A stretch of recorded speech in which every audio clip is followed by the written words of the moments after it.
Turning now to the war in Ukraine, which has entered its 19th month. Russian officials said earlier today that a Ukrainian drone attacked a town in western Russia, close to one of the country's biggest nuclear power stations.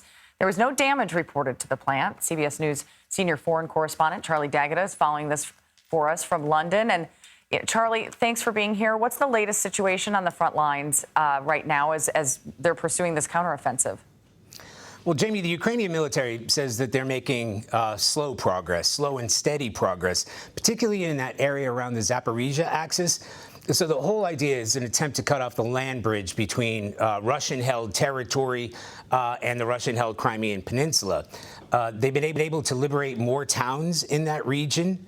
The objective is to reach the Azov Sea and essentially cut off Russian forces to the south. But we're talking less than 5 miles since June.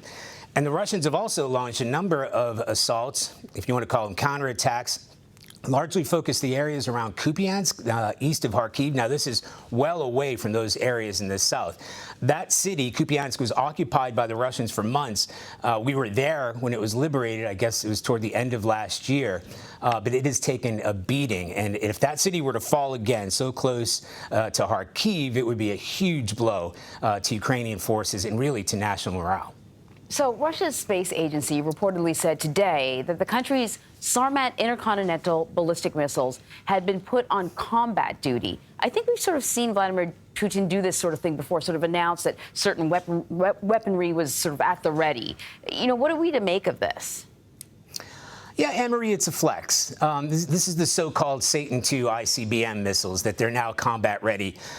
Essentially being rolled out. Now, President Putin and Russian leaders have made repeated threats, as you said, about this specific missile, saying it could wipe out an area like the size of Texas or England.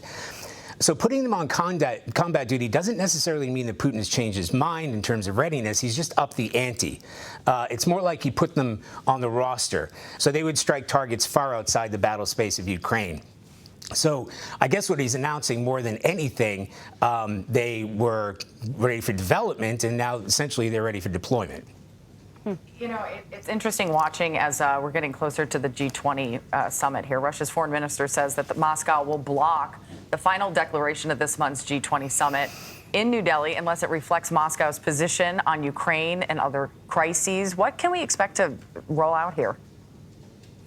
Well, it's going to be messy, and it's clearly not likely to happen that it will be blocked. I mean, he has got the opportunity to do so. We're talking about Foreign Minister Sergei Lavrov. He will represent Russia at the summit. As far as we know, President Putin hasn't even left the country since that international arrest warrant was put out back in March. What this will achieve, of course, it'll drive a wedge between those countries supporting Ukraine and other leading nations like the United States.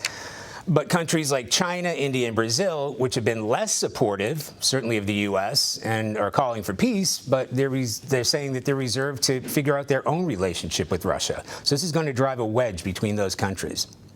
And UK's Ministry of Defense said that Russia had created an underwater barrier of submerged ships to deter against attacks on the Crimean Bridge. So it's a twofold sort of question. You know, remind us about the importance of the Crimean Bridge, but also how these submerged ships would deter any sort of attack. Right. So this is a weird one. Again, UK, British intelligence, they showed satellite images that appear to show that Russia has been sinking some old ships in order to create a barrier of that Kerch Bridge, what we know as the Crimean Bridge. But what we've seen from those images is only about 1 mile of a 12-mile span, so that may not be enough to stop the attacks. The reason it's important, it's the only bridge linking the Crimean Peninsula, held by Russia. So taking down that bridge, and there have been several attempts, as we've seen in the past, that not only isolates the civilians on Crimea, many Russians among them, but also Russian forces.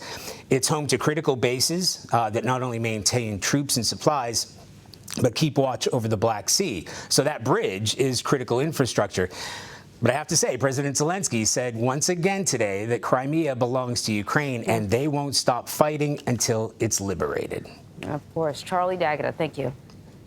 Thank you.